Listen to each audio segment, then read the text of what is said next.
হ্যাঁ, চালু করা হয়েছে। হ্যাঁ, বলেন। বিসমিল্লাহির রহমানির রহিম।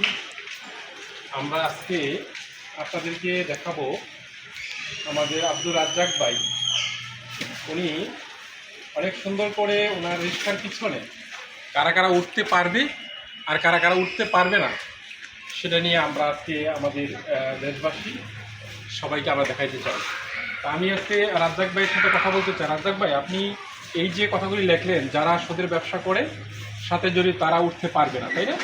যারা দাড়ি রাখার পর আবার কেটে ফেলে তারাও উঠতে পারবে না। পর্দা ছাড়া মহিলা গাড়িতে ওঠা নিষেধ, ওনার গাড়িতে ওঠার পর ধূমপান করা সম্পূর্ণ নিষেধ।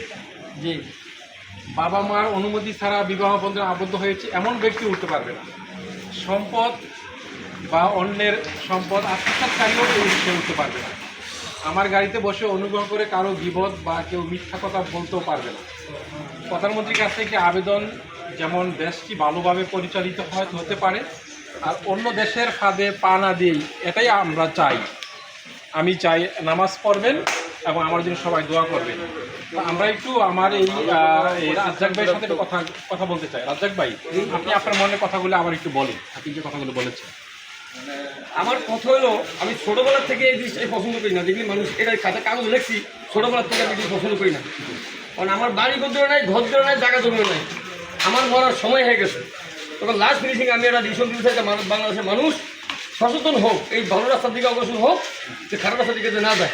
আলহামদুলিল্লাহ, তো সুন্দর কথা বলেছে আমাদের রাজ্জাক ভাই। আসলে আমরা সবাই তো মরণশীল, তাই না? আমরা সবাই মরে যাব। আমরা যদি নিজে ভালো কাজ করি, অন্যকে ভালো কাজ করার জন্য উপদেশ দেই, তাহলে কিন্তু আল্লাহর কাছে আমরা যা পেতে পারি, তাই না? সেই কাজটাই আমার এই রাজ্জাক ভাই করেছে। তো রাজ্জাক ভাইকে বাংলাদেশের পক্ষ থেকে, বাংলাদেশের মুসলমানের পক্ষ থেকে, সুশীল সমাজের পক্ষ থেকে ওনাকে অভিনন্দন, শুভেচ্ছা। আল্লাহ ওনার এই ভালো কাজগুলিকে কবুল করুক এবং আল্লাহ যেন ওনাকে মৃত্যুর সময় ঈমানের সহিত আল্লাহ ওনাকে মৃত্যু দেয়, সেই কামনায় আমরা করছি। আসসালামু আলাইকুম রহমতুল্লাহ।